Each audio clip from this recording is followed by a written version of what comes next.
Hello friends, welcome to my YouTube channel. My name is Harjeet Kaur. हम discuss कर रहे थे ज्योग्राफी, जिसमें हमारा टॉपिक चल रहा था अर्थ्स इंटीरियर। अर्थ्स इंटीरियर के अंदर हम अर्थ की डिफरेंट लेयर्स जो है वो पढ़ चुके हैं। तो आज हम डिस्कस करने वाले हैं कि जो कॉन्टिनेंट्स हैं वो किस तरह से बने हैं, उससे रिलेटेड डिफरेंट थ्योरीज आज हम डिस्कस करेंगे, जिसमें सबसे पहले आती है continental drift theory. Continental drift theory जो है ये किसने दी थी? ये दी थी एल्फ्रेड वेजनर ने। कॉन्टिनेंटल ड्रिफ्ट थ्योरी किसकी है? एल्फ्रेड वेजनर की ये थ्योरी है। अगेन नाम इंपॉर्टेंट है। 1915 में इन्होंने ये थ्योरी दी थी, जिसमें इन्होंने बताया था कि हमारे जो कॉन्टिनेंट्स है, जो ओशियन है, उसका ओरिजिन कैसे हुआ और उसके बाद उसकी एवोल्यूशन कैसे हुई है। तो उसके रिगार्डिंग इन्होंने अपनी थ्योरी में एक्सप्लेन करा था। अब इस थ्योरी में क्या है? इस थ्योरी के अकॉर्डिंग ये बात जो इन्होंने बताई है वो 250 मिलियन ईयर्स पहले की बात है। कि 250 मिलियन ईयर्स पहले क्या था कि एक ही कॉन्टिनेंटल लैंड मास था, एक बहुत बड़ा कॉन्टिनेंटल लैंड मास था, एक सुपर कॉन्टिनेंट था जिसका नाम था पेंजिया। जैसे हम आज की डेट में कॉन्टिनेंट्स पढ़ते हैं ना, कि यूरोप कॉन्टिनेंट है, ये वाला अफ्रीका है, एशिया है, नॉर्थ अमेरिका है, साउथ अमेरिका है, अंटार्कटिका है, ऑस्ट्रेलिया है, तो हम पढ़ते हैं अलग अलग कॉन्टिनेंट्स, राइट।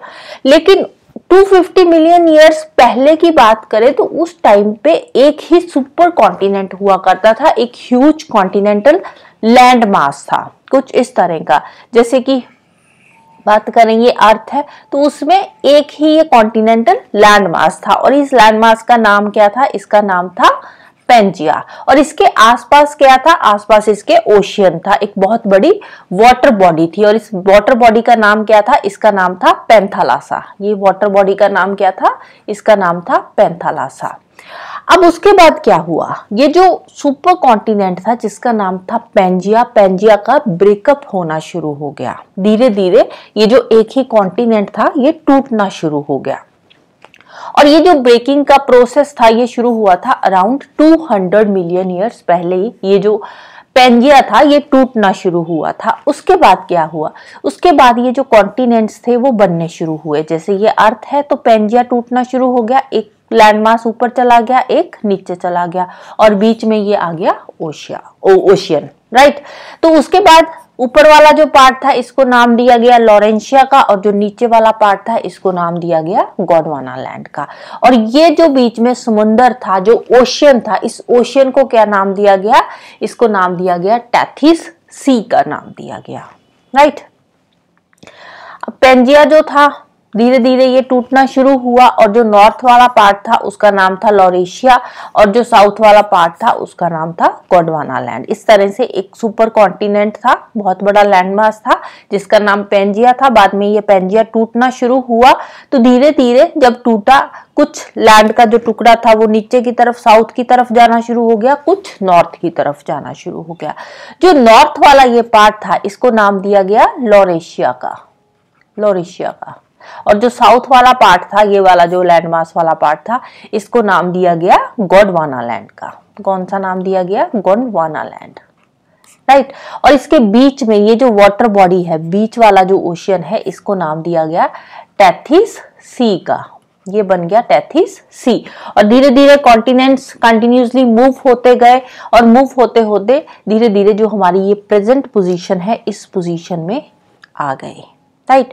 अब इसके अगर हम देखें कॉन्टिनेंट्स को, तो कहीं ना कहीं ये जो साउथ अमेरिका वाला पार्ट है इसको हम यहाँ पे फिट करेंगे तो यहाँ पे ये फिट हो भी रहा है। ये इसके कुछ बाद में एविडेंसेस आए हैं कि ये जो कॉन्टिनेंटल ड्रिफ्ट थ्योरी है कितनी सच है या कितनी झूठ है।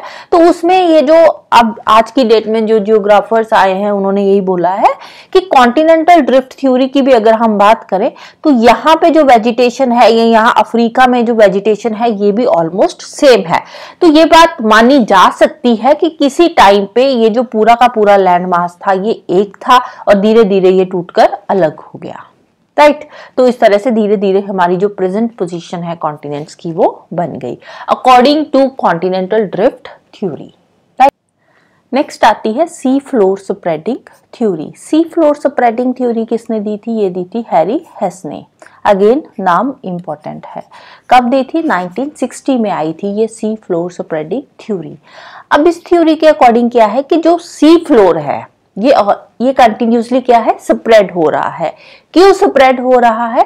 क्योंकि देखो जो अटलांटिक ओशन में मिड ओशियनिक रिज है, राइट, अटलांटिक ओशन में मिड अटलांटिक रिज जो है एस शेप में जिसको हम बोलते हैं, तो उसमें क्या है, उसके नीचे अगर हम क्रस्ट के नीचे की बात करें तो वहां पे क्या है, एक कन्वेक्शन करंट चल रहा है मेंटल में।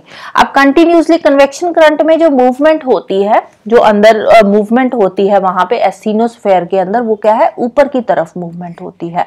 तो उसके अकॉर्डिंग क्या है कि कंटिन्यूसली जो लावा है वो ऊपर की तरफ इस तरह से मूव कर रहा है और बाहर निकलता है, जिसकी वजह से जो सी फ्लोर है वो स्प्रेड हो रहा है, एक नई क्रस्ट जो है वो बन रही है, और उसी की वजह से ये जो कॉन्टिनेंट्स है वो दूर जा रहे हैं, according to sea floor spreading theory, right. अब ये जो ओशियनिक क्रस्ट है ये ऑपोजिट डायरेक्शन में मूव कर रही है। अब देखो कन्वेक्शन करंट की वजह से लावा बाहर आ रहा है, तो इस साइड भी क्रस्ट बनेगी और इस साइड भी क्रस्ट बनेगी। जहां पे लावा बाहर निकलेगा, निकलकर जहां पे भी स्प्रेड होगा वहां पे नई क्रस्ट बनेगी। तो ऑपोजिट डायरेक्शन में जो ओशियनिक क्रस्ट जो है वो बन रही है, मूव कर रही है ऑपोजिट डायरेक्शन में from the mid oceanic ridge, right. और कंटिन्यूसली अर्थ के अंदर में से ये जो मोल्टन मटेरियल है वो बाहर आ रहा है मिड ओशियनिक रिज के आसपास, और नई जो क्रस्ट है वो बन रही है। क्यों? क्योंकि ये जो बाहर निकल रहा है मोल्टन मटेरियल, बाहर आकर ये ठंडा होता है और नई क्रस्ट बनाता है, राइट। इस तरह से है। अंदर ये लिथोस्फेयर वाला पार्ट है, उसके नीचे जो एस्थीनोस्फेयर है जो सेमी सॉलिड है, तो ये बाहर आ रहा है, यहाँ से बाहर दोनों डायरेक्शन में जा रहा है, और यहाँ पे नई ओशियनिक क्रस्ट जो है वो बन रही है, और सी फ्लोर जो है वो कंटिन्यूसली स्प्रेड हो रहा है, बढ़ रहा है, और इसी की वजह से ये जो मिड ओशियनिक रिजेस है ये बनती है, राइट। नेक्स्ट आती है plate tectonics theory. Plate tectonic theory क्या है? ये एक साइंटिफिक थ्योरी है। अब इसके अकॉर्डिंग क्या है कि जो हमारी अर्थ की क्रस्ट है वो अलग अलग प्लेट से बनी हुई है, और अर्थ का जो लिथोस्फेयर वाला पार्ट है वहां पे वो जो है लार्ज स्केल पे मोशन हो रहा है, वो मूव कर रहा है। हमारा अर्थ का जो लिथोस्फेयर वाला पार्ट है वो मूव कर रहा है, क्योंकि जो प्लेट्स है, अर्थ की क्रस्ट प्लेट से बनी हुई है, और वो जो प्लेट्स है वो कंटिन्यूसली मूव कर रही है। अलग अलग तरह की उनकी मूवमेंट्स है। कौन कौन सी मूवमेंट्स है थोड़ी देर में उसके बारे में भी हम पढ़ेंगे। टेक्टोनिक्स, देखो प्लेट टेक्टोनिक थ्योरी है, तो यहाँ पे वर्ड आ रहा है टेक्टोनिक्स। टेक्टोनिक्स का मतलब क्या होता है? जो टेक्टोनिक वर्ड है ये एक ग्रीक वर्ड है जिसका मतलब होता है बिल्डर। जिसका मतलब क्या होता है? बिल्डर, के कुछ नया बन रहा है। तो according to the plate tectonic theory, जो लिथोस्फेयर है, लिथोस्फेयर हमारा बहुत सारी रिजिड प्लेट से या रिजिड सेगमेंट्स को मिलाकर बना हुआ है। अब जिसमें से कुछ ओशियनिक प्लेट्स भी है और कुछ कॉन्टिनेंटल प्लेट्स भी है, जिसको ओशियनिक क्रस्ट या फिर कॉन्टिनेंटल क्रस्ट भी हम बोल देते हैं, राइट। और यही सेगमेंट्स क्या है, इनको प्लेट्स बोला जाता है, और ये एस्थीनोस्फेयर के ऊपर मूव कर रहे हैं। एस्थीनोस्फेयर क्या है? एस्थीनोस्फेयर जो है ये क्या है? ये एक सेमी सॉलिड है, राइट। सेमी सॉलिड मटेरियल है जिसके ऊपर ये प्लेट्स जो है मूव कर रही है। जैसे हम कोई भी सेमी सॉलिड मटेरियल ले ले, उसके ऊपर हम कुछ भी एक क्रस्ट जैसा कुछ भी मटेरियल रख देंगे तो वो उसके ऊपर कंटिन्यूसली थोड़ा बहुत उसकी मूवमेंट होती रहेगी। तो सेम यहाँ पे हो रहा है। जो एस्थीनोस्फेयर है वो सेमी सॉलिड मटेरियल है, और अंदर से उसके मूवमेंट होती रहती है, जो भी मैग्मा लावा है उसकी मूवमेंट होती रहती है, जिसकी वजह से जो ऊपर की प्लेट्स है, प्लेट्स की मूवमेंट हो रही है। तो कंटिन्यूसली हमारी जो प्लेट्स है वो मोशन में रहती है, थोड़ी बहुत जो मूवमेंट है वहां पे होती रहती है।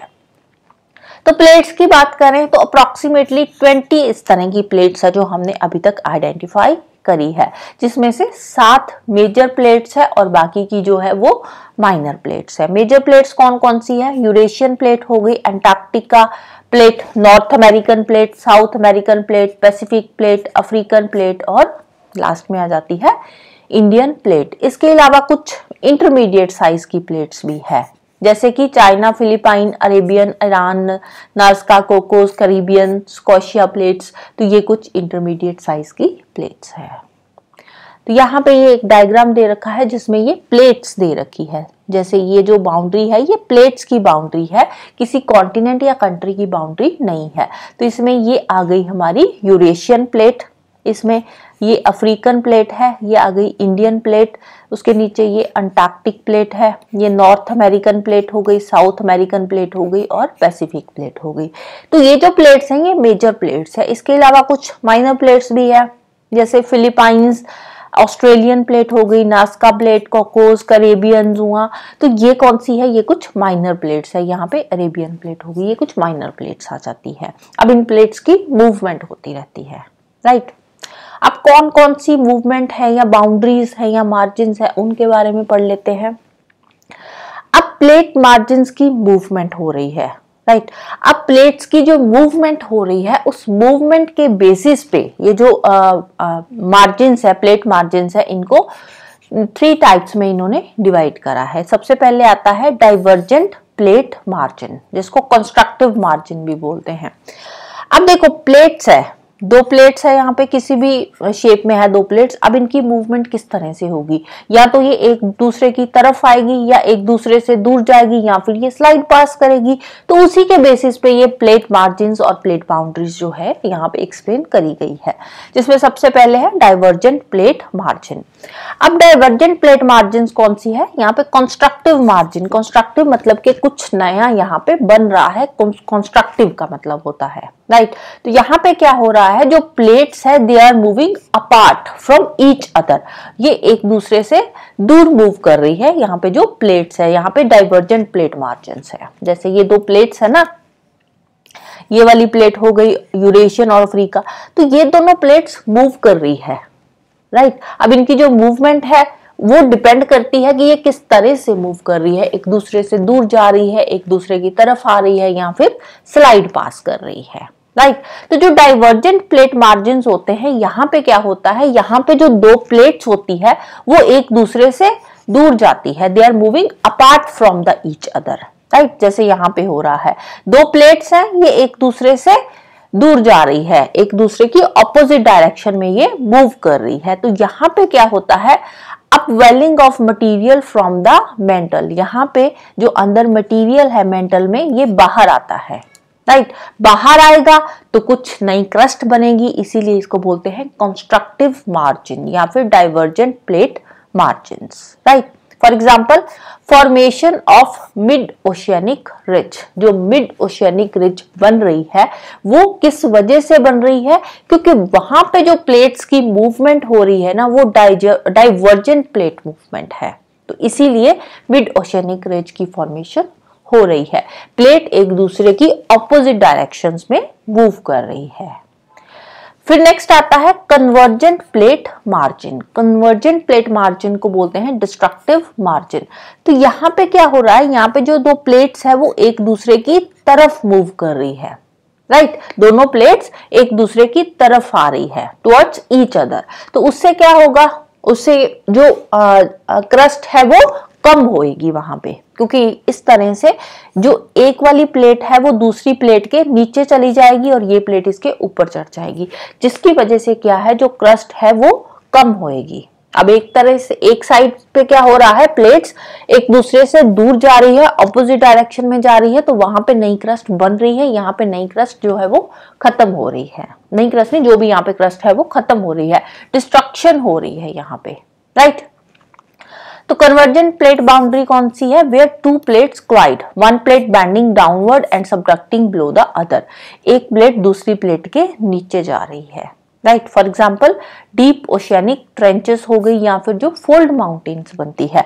अब देखो ये वाला जो प्लेट है ये इसके नीचे जा रही है, ये इसके ऊपर उठ रही है, तो यहाँ पे क्या है, जो क्रस्ट थोड़ा ऊपर को उठ रही है, तो यहाँ पे फोल्ड माउंटेन्स बनती है। इसकी वजह से जो माउंटेन्स बनती है वो कौन सी होती है, फोल्ड माउंटेन्स। जैसे हिमालयास है, वहां पे क्या है, प्लेट्स एक दूसरे की तरफ मूव कर रही है, राइट।